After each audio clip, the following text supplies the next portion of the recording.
Bonjour à toutes et à tous, bienvenue dans Smart Patrimoine, le rendez-vous de Bismart dédié à vos finances personnelles. Au sommaire de cette édition, les défaillances d'entreprises dans l'immobilier, conséquence logique d'une crise qui dure. Sur le deuxième et troisième trimestre 2023, elles atteignent en effet des niveaux plus atteints depuis au moins 10 ans. Nous faisons le point dans un instant avec une spécialiste de ces dossiers qui nous dira comment les acteurs du secteur réagissent. Et puis dans Jeu Patrimoine, la crise du logement, toujours cette fois du côté des particuliers et des primo-accédants, ceux qui voudraient acheter mais ne peuvent pas tant que les taux d'intérêt continuent de grimper.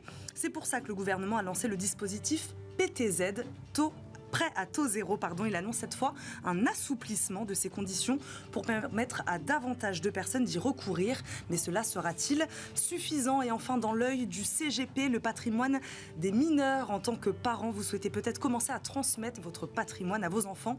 Pourquoi ne pas commencer alors aussi à le valoriser en attendant sa majorité? C'est tout pour le sommaire. Bienvenue à tous dans Smart Patrimoine. Les dossiers de défaillance d'entreprise dans l'immobilier s'empilent. C'est donc en toute logique que nous en parlons avec une avocate en charge de la pratique de droit immobilier, Catherine Saint-Geniest, avocate associée et co-managing partner chez Janté, est notre invitée. Bonjour. Bonjour. Merci beaucoup de nous accompagner aujourd'hui. Catherine, ces défaillances, je le disais, elles sont en hausse et en hausse rapide. Ça, c'est une étude du cabinet Altares qui le dit. Dans la construction, c'est plus de 28% de défaillances au troisième trimestre 2023 par rapport à la même période de l'année dernière.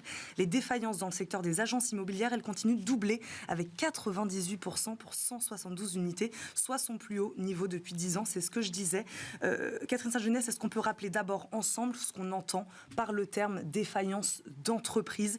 C'est vrai qu'on entend beaucoup, procédure de sauvegarde, redressement judiciaire, liquidation judiciaire. Est-ce qu'on peut remettre un peu les pendules à l'heure? Oui, alors très, très rapidement, parce que ce n'est pas spécifique au secteur de l'immobilier, évidemment.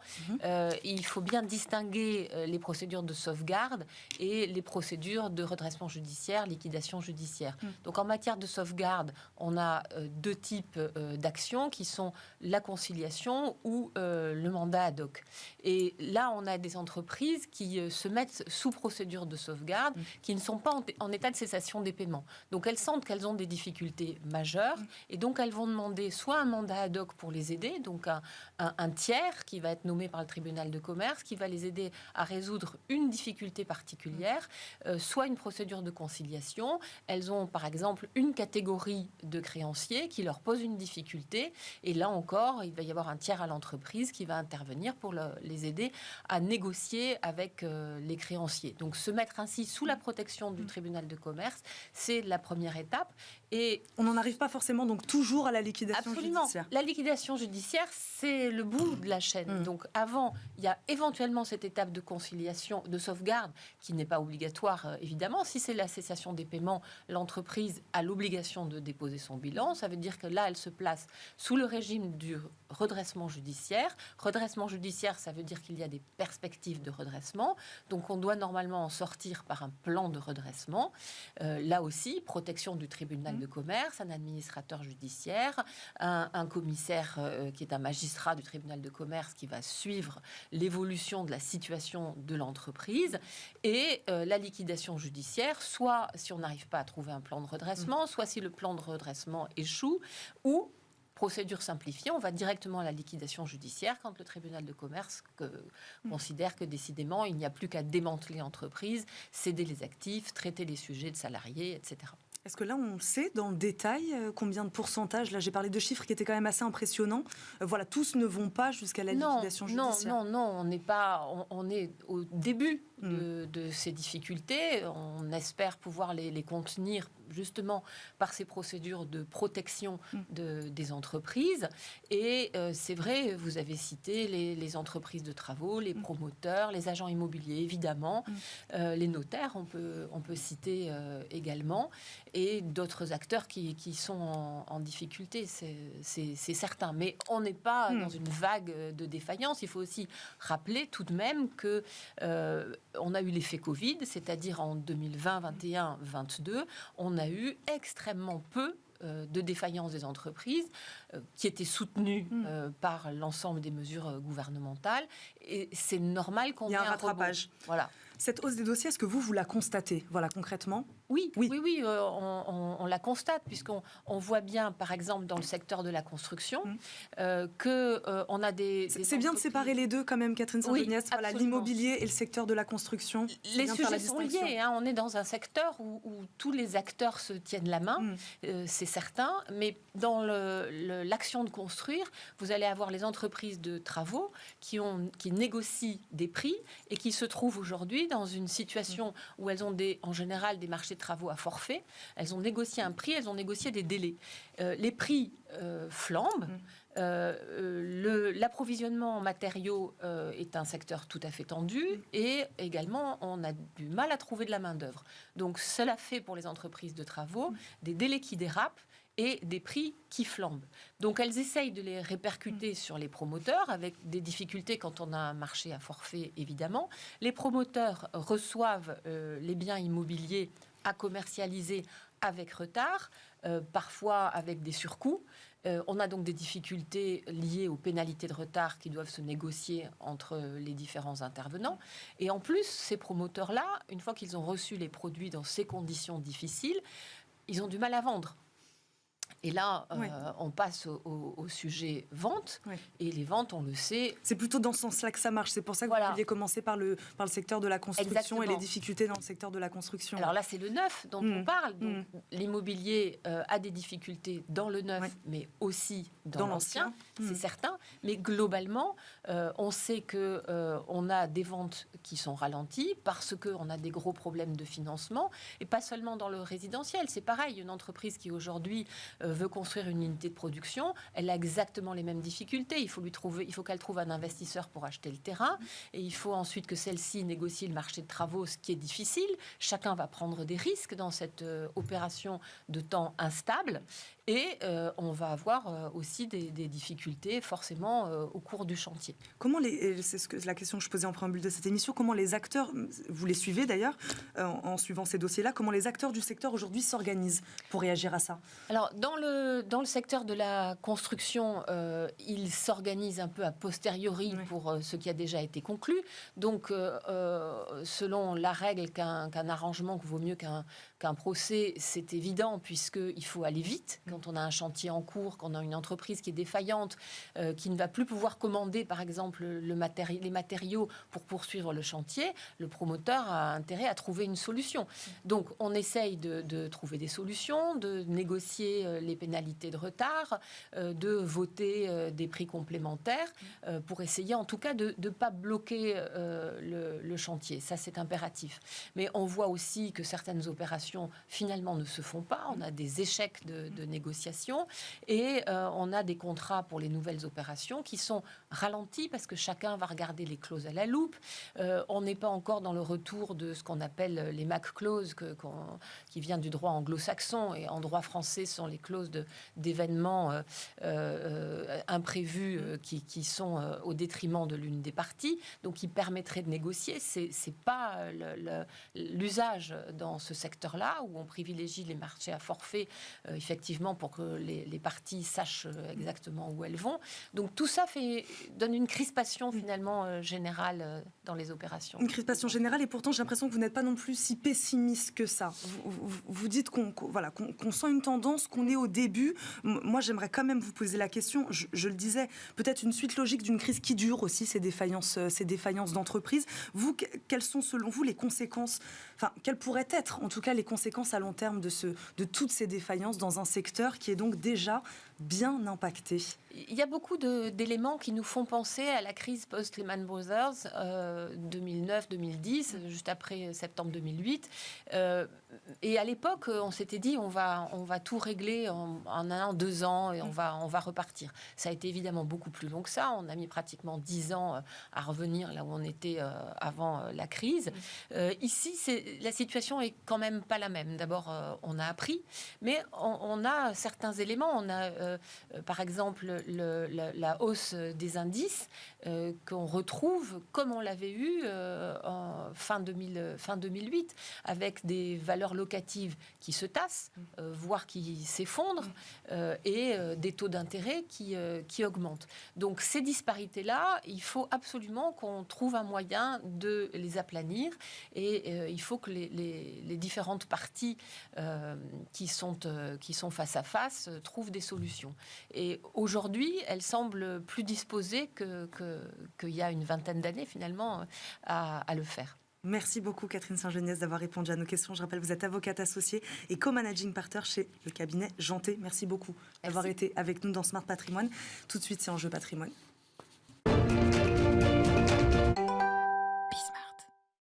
Et c'est parti pour Enjeu Patrimoine où nous répondons à une grande question liée à la gestion de votre patrimoine. Aujourd'hui, quel relèvement du plafond du PTZ? En effet, le prêt à taux zéro devrait bientôt être accessible à un plus grand nombre alors que le marché de l'immobilier subit de plein fouet la hausse des taux d'intérêt. Le gouvernement cherche des parades. Ces conditions d'accès devraient donc dès 2024 être assouplies. Ça, c'est Bruno Le Maire qui nous l'a dit. Nous en parlons aujourd'hui avec Ludovic Usieux, cofondateur de la société Artémis Courtage. Bonjour Ludovic. Bonjour. Merci beaucoup de nous accompagner aujourd'hui. Sandrine Alonier nous accompagne également, porte-parole de Vous Financer. Bonjour. Bonjour. Merci à tous les deux d'être avec nous aujourd'hui. Sandrine Alonier, très rapidement quand même pour ceux qui auraient manqué l'information, est-ce qu'on peut rappeler ce que c'est que ce prêt à taux zéro, à qui il s'adresse et dans quelles conditions on peut y avoir recours? Voilà, un petit rappel. Oui, alors le prêt à taux zéro, donc ça fait plusieurs années qu'il existe. Là, ça faisait plusieurs années qu'il n'avait pas évolué, alors que les prix de l'immobilier ont, eux, beaucoup augmenté. Et le prêt à taux zéro est accessible dès lors qu'on n'a pas été propriétaire depuis 2 ans. Parce qu'on dit que c'est pour les primo-accédants, mais donc ça concerne quand même plus de monde. Et puis l'objectif, c'est pour acheter soit un bien dans l'ancien, soit un bien dans le neuf. Et là, c'est ça aussi qui est en train d'évoluer, puisque le gouvernement veut réfléchir cette aide vers le neuf pour booster un peu ce secteur. Et on y a le droit sous condition de ressources et pour un montant limité. Ça peut être maximum 40% et maintenant 50% du montant de l'opération. C'était bien de le rappeler, Ludovic Usieux. Du coup, quel est l'impact aujourd'hui de la hausse des taux, notamment pour ces primo-accédants dont on parlait, et donc que le PTZ n'arriverait pas encore aujourd'hui à véritablement réparer? Vous avez raison, ce qui est important de rappeler, c'est que les premières victimes, entre guillemets, de cette hausse des taux, c'est les primo-accédants, c'est eux qui ont des barrières les plus importantes à l'accès au crédit. Toute mesure visant à améliorer le PTZ est une bonne mesure, et nous voyons ça vraiment positivement. Ce qu'il faut quand même garder en tête, au-delà du fait... Alors, la première bonne nouvelle, c'est qu'il est prolongé. On n'avait pas trop de nouvelles, on ne savait pas si ça allait s'arrêter ou pas. En 2023, il est prolongé jusqu'en 2027. Le gouvernement dit que ça rend disponible ce PTZ à 6 millions de nouvelles personnes. Oui. On en distribue peu, et si on regarde un peu plus près ce PTZ, il y a quand même des choses qui ne vont pas forcément dans le sens du marché immobilier, de la crise du logement. Notamment, et c'est le point qui me paraît quand même le plus discutable, on ne peut plus, avec ce PTZ, financer de maisons individuelles, de construction de maisons individuelles. C'est-à-dire que si vous voulez pouvoir bénéficier de ce PTZ pour votre résidence principale, il faut acheter du logement collectif, des programmes de promoteurs ou de constructeurs, dont on sait que la santé n'est pas au mieux en cette fin d'année. Là, vous parlez du PTZ tel qu'il est actuellement. Oui. C'était ma question. Justement, Sandrine Alonier, le PTZ actuel ne suffit pas à booster justement les achats de résidences principales dans le secteur. Enfin voilà, non. Non, parce que en fait, auparavant, le PTZ, on s'embêtait plus à en faire, si je puis dire, parce que les taux étaient à 1%, donc voire même 0,5 quand on était en 2021. Donc avoir un taux à 0% à côté, c'était pas un énorme enjeu. Aujourd'hui, les taux de crédit sont à plus de 4%. Ça veut dire qu'un couple qui gagne 4 200 € de revenus, il pouvait emprunter 300 000 € en 2021. Aujourd'hui, c'est plus que 218 000. Donc il faut bien, entre guillemets, l'aider, booster un peu sa capacité d'emprunt, et le prêt à taux zéro est un levier. Quand on fait des simulations entre quelqu'un qui n'a pas le droit au prêt à taux zéro et quelqu'un qui a le droit à 80 000 € de prêt à taux zéro, ce qu'on peut avoir notamment en zone tendue dans le neuf, eh bien c'est l'équivalent d'une baisse de taux de 1 point.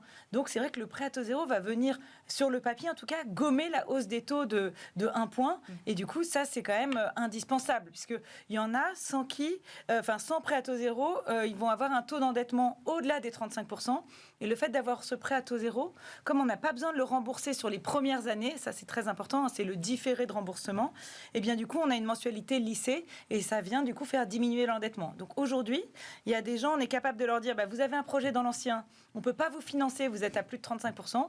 En revanche, voilà, si vous faites soit 25% du montant du bien en travaux, puisque ça c'est les conditions pour avoir le prêt à taux zéro dans l'ancien, soit si vous achetez dans le neuf, et bien là vous repassez en dessous de l'endettement et du coup ça passe. Donc c'est quand même vraiment un vrai coup de boost et c'est pour ça que c'est important de voir dans quelles conditions il va être appliqué dans les années qui viennent. Parce que là il y a augmentation du plafond, simplification du barème aussi, c'est ça en gros là c'est les deux choses dont on est à peu près sûr. Les choses dont on est sûr aujourd'hui c'est ça, il y a des conditions de ressources pour être éligible au prêt à taux zéro, ces conditions de ressources n'avaient pas été revues depuis 2016. Alors que dans l'intervalle, il ne vous a pas échappé qu'il y a eu un peu d'inflation et une énorme augmentation des prix en plus des taux. Donc ça a écarté effectivement un nombre important de candidats à l'élection, de candidats au PTZ. Donc cette première bonne nouvelle, c'est effectivement qu'on a une revue des barèmes à la hausse évidemment, et ça remet dans le circuit du PTZ un certain nombre d'emprunteurs potentiels. Parce que là j'avais vu 40 000 prêts à taux zéro, c'est ça accordé en 2023. C'est beaucoup, c'est pas beaucoup. C'est peu, mais c'est aussi à l'échelle de la baisse du nombre de transactions et du marché immobilier. C'est très peu. C'est très peu parce que c'est pas forcément centré. Les efforts sont pas là où ils devraient forcément être. À partir du moment où, pour être éligible à ce PTZ, vous devez exécuter 25 ou 30% de travaux dans l'ancien, où vous devez impérativement acheter un logement collectif dans le neuf. Est-ce que c'est vraiment là où il fallait faire la majorité des efforts ? C'est une question qui se pose et probablement que c'est la réflexion qu'ont aujourd'hui les pouvoirs publics vis-à-vis de ce PTZ Formule 2024. Et vous, c'est quoi votre avis là-dessus ? Moi, je pense qu'il faudrait probablement recentrer et être moins sélectif, notamment sur les critères de montant de travaux. Je vois bien où on veut en venir. Le montant des travaux, 25 ou 30%, c'est pour rendre les logements le plus propre possible, le moins énergivore possible, et arriver sur des étiquettes de DPE qui seraient dans l'ancien à D ou à C, ce qui est déjà formidable sur des logements anciens. Néanmoins, ces sommes d'argent, elles sont là où les zones sont tendues, là où l'immobilier, le foncier est cher. Cette enveloppe de travaux, elle est difficilement atteignable. Donc on exclut de fait pas mal de primo-accédants qui pourraient avoir ce projet dans des zones un peu tendues et qui n'ont pas accès à ce PTZ. Sandrine Alonier, donc on continue à exclure finalement encore une partie de la population. Oui, alors il y a des points positifs parce que le gouvernement a parlé d'élargissement du prêt à taux zéro. Donc ça, c'est sur le papier. Oui, on crée une nouvelle tranche de revenus qui va pouvoir bénéficier du prêt à taux zéro, ce qu'on appelle la classe moyenne et qui n'y avait pas le droit, mais sur des montants plus faibles. Mais ça sera quand même un coup de pouce non négligeable dans cette période de hausse des taux. Donc ça, c'est un premier point positif. Et le deuxième point positif, pour les ménages très modestes, on va augmenter le montant du prêt à taux zéro qui va pouvoir atteindre 50% du montant total de l'opération. Donc ça, c'est les points positifs. Après, il y a évidemment des points aussi négatifs parce qu'il ne faut pas oublier que le gouvernement veut que le logement lui coûte globalement moins cher. Donc cet élargissement va au final lui coûter moins cher. Pour que ça lui coûte moins cher, il faut qu'il y ait des exclus. Eh bien, les exclus, là, c'est problématique. Il y a évidemment toute la maison individuelle. Il ne faut pas oublier que c'est le rêve des Français d'avoir une maison. Donc soit dans le neuf, parce qu'on a d'ores et déjà des maisons peu énergivores, donc peu de dépenses d'énergie, mais en même temps, souvent elles sont excentrées, il y a l'artificialisation des sols. Donc ça, c'est l'objectif du gouvernement, c'est de limiter ça. Mais d'un autre côté, le gouvernement a cru bien faire, mais sans voir l'un des biais, c'est qu'on a des zones détendues qui sont passées en zones tendues. Donc ce sont des zones qui avaient le droit au prêt à taux zéro dans l'ancien, qui aujourd'hui n'ont plus le droit au prêt à taux zéro que dans le neuf en collectif. Alors ça pourrait être très bien pour relancer la machine, sauf que par exemple, un petit couple, et on a eu le cas chez Vous Financez, qui voulait acheter une maison ancienne à Quimper, forcément ils veulent un jardin quand même, sans être même au bord de la mer, ils veulent acheter une maison avec du charme et un jardin. On leur dit c'est trop tard, vous pouvez plus bénéficier du prêt à taux zéro, ça a changé. Mais par contre, si vous achetez un appartement dans le neuf, dans Quimper, désolé, il n'y en a pas, il faut attendre 2 ans. En attendant, vous restez locataire. Là, vous y aurez le droit. Du coup, ils n'ont pas abandonné leur projet, ils avaient trouvé leur maison. Ça leur coûte 150 € de plus par mois. Donc voilà, on dit qu'on veut rénover le pays et qu'on veut rénover les passoires thermiques, mais à côté côté de ça, on enlève le prêt à taux zéro dans des villes comme Arras, Auxerre, Château-Thierry, Le Mans, donc des villes qui sont quand même dynamiques et où il n'y a pas forcément de programme neuf. Donc voilà, c'est toujours un peu pareil, on déshabille Paul pour habiller Jacques, et c'est ça qui est un petit peu dommage. Donc il va falloir vraiment de la pédagogie, parce que sinon les gens vont dire on n'y comprend rien, on décale encore notre projet, on verra bien. Donc ce relèvement, il suffira pas forcément à débloquer certains dossiers. Il y a encore des aménagements probablement qui seront prononcés dans les mois à venir. On ne boude pas notre plaisir. Ce que je veux dire, c'est que c'est une très bonne nouvelle d'abord qu'il soit prolongé, que le barème de revenus soit rehaussé et qu'on ait réinclus certaines zones au détriment d'autres. Ce sont de très bonnes nouvelles. On pense que cette formule du PTZ telle qu'elle commence à être décrite est perfectible et qu'il y a probablement un effort à faire, notamment sur l'ancien. Le PTZ avait été recentré sur le neuf, un peu au détriment de l'ancien. Il y a probablement des efforts à faire sur ce PTZ version ancien pour resolvabiliser ou redonner foi à certains candidats à l'accession à la propriété. C'est quoi les perspectives, là, Sandrine Alonier, pour le marché du crédit fin 2023, début 2024 ? On en est où, là ? Alors, on a plusieurs perspectives qui vont aussi dans le sens du déblocage du marché. Déjà, on a pas mal de banques qui reviennent sur le marché.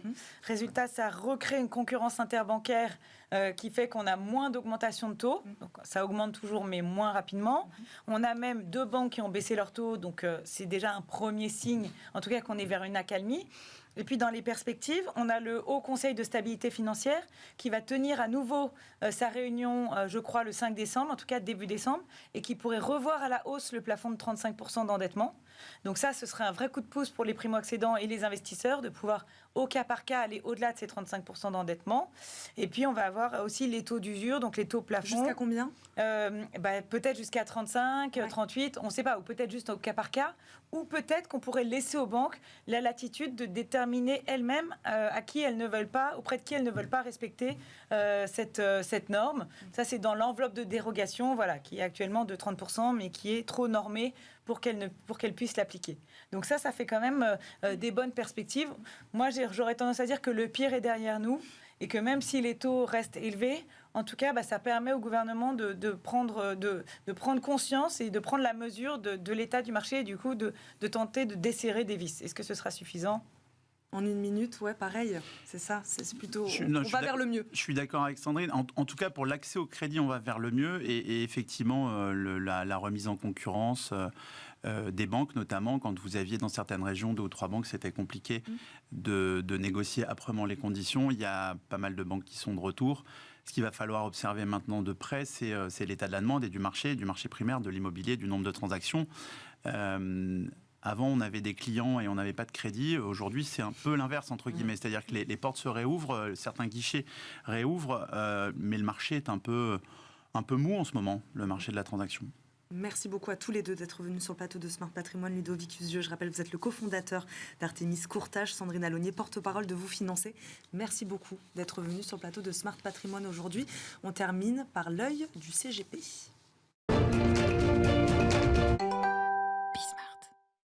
Dans l'œil du CGP, aujourd'hui, le patrimoine des mineurs. Et oui, un enfant mineur peut parfaitement posséder un patrimoine personnel acquis par donation, par héritage. Mais cette gestion obéit à des règles bien spécifiques. Nous en parlons aujourd'hui avec Marion Capel, ingénieure patrimoniale chez Natixis Wealth Management. Bonjour Marion. Bonjour. Merci beaucoup de nous accompagner. Mineurs, personnes vulnérables, comment on peut dire ? Le mineur est une personne vulnérable. Mais dans les personnes vulnérables, on peut aussi considérer qu'il y a les majeurs atteints d'un handicap corporel ou intellectuel. Et puis, il y a aussi les seniors. Donc, personnes vulnérables, c'est assez large. Donc, le mineur, là, il est juridiquement incapable de gérer son patrimoine, incapable. Le mineur est juridiquement incapable. Il faut impérativement qu'il soit représenté par quelqu'un. Donc, c'est assez simple pour un mineur. Ouais. Lorsque ces 2 parents sont présents, eh bien, ces 2 parents qui ont autorité légale, eh bien, ils sont là pour le représenter. Donc, ce sont ses représentants. Lorsqu'il n'y a qu'un seul parent, ça peut arriver, si l'un des parents est décédé, eh bien, dans ce cas-là, c'est ce parent-là qui va pouvoir intervenir pour le mineur. Alors, ça a un petit peu changé parce qu'il y a eu une réforme qui est intervenue en 2015. Dorénavant, c'est vraiment ce parent, le seul parent, qui peut intervenir pour le mineur. Auparavant, le seul parent avait besoin, j'allais dire, de l'appui du juge des tutelles pour prendre quand même beaucoup de décisions. Maintenant, c'est beaucoup plus simple pour le mineur qui n'a qu'un seul parent. Et j'ai vu dans certains cas que les parents pouvaient aussi désigner un tiers s'ils le voulaient. Tout à fait. On peut effectivement déroger à ces règles d'administration légale en désignant un tiers administrateur pour s'occuper effectivement des biens du mineur. Alors, quel dispositif on va parler des outils financiers qui sont le plus souvent utilisés lorsqu'il s'agit de patrimoine des mineurs. En tout cas, quel dispositif contractuel existe pour ces situations? Comment ça marche, juridique, contractuel? Alors, effectivement, il y a des solutions qu'il faut pouvoir proposer aux parents qui souhaitent protéger leur enfant mineur, aux personnes qui sont atteintes d'un handicap ou aux seniors. Il faut pouvoir leur proposer des solutions. Et donc, on a des solutions, j'allais dire, juridiques et des solutions financières. Donc, dans les solutions juridiques, on peut faire appel au contrat d'assurance vie, j'allais dire à la donation d'un contrat d'assurance vie, et on organise par le biais d'un pacte adjoint le remploi. Donc, on peut demander que l'enfant mineur à qui l'on transmet un contrat d'assurance vie, enfin à qui on transmet de l'argent, on peut l'obliger à remployer dans un contrat d'assurance vie ou dans un contrat de capitalisation pour un petit peu encadrer l'usage qu'il fera de ce capital. On peut aussi tout à fait mettre en place des donations ou voire même des legs graduels ou résiduels. Donc là, c'est assez simple. Vous donnez une somme à quelqu'un qui sera le premier gratifié. Et lorsque cette personne-là décédera, eh bien, il est prévu dès le départ qu'elle devra transmettre le bien qu'elle a reçu à quelqu'un d'autre. Donc ça, c'est un legs graduel. D'accord. Mais on peut aussi prévoir qu'il ne pourra transmettre que le résidu, que ce qui restera. Et là, on est dans la donation ou le legs résiduel. Et donc ça, c'est effectivement très bien. Et c'est très bien pour protéger un enfant en disant « je te désigne premier gratifié ». Tu en bénéficieras en premier lieu. Et puis, lorsque tu disparaîtras, eh bien, ce bien devra être transmis, par exemple, à tes frères et sœurs. Donc là, pour un enfant mineur, c'est parfait. Et lorsqu'il s'agit d'outils financiers, alors, les plus communément utilisés? Alors, les outils financiers les plus communément utilisés, je vous avoue qu'effectivement, il y a le contrat d'assurance vie, avec une clause bénéficiaire un petit peu particulière, les clauses bénéficiaires démembrées. Là, on peut très bien dire, je désigne comme bénéficiaire mon enfant qui est effectivement atteint d'un handicap, je le désigne usufruitier, et puis je désigne ses frères et sœurs nus propriétaires. Même chose, lorsque mon enfant disparaîtra, eh bien, on basculera sur ses frères et sœurs qui sont nus propriétaires. On peut aussi prévoir des contrats rente sur vie, des contrats épargne handicap. Ce sont des choses qui existent et qu'il faut absolument utiliser pour ce type de situation-là. Merci beaucoup d'être venu nous les présenter aujourd'hui, Marion Capel. Je rappelle, vous êtes ingénieure patrimoniale chez Natixis Wealth Management. Merci beaucoup d'être venu sur le plateau de Smart Patrimoine. Merci à vous, évidemment, de nous avoir suivis. On se retrouve très, très vite pour un nouveau numéro de Smart Patrimoine. Très bonne journée à tous sur Bismart et à très vite. Ciao.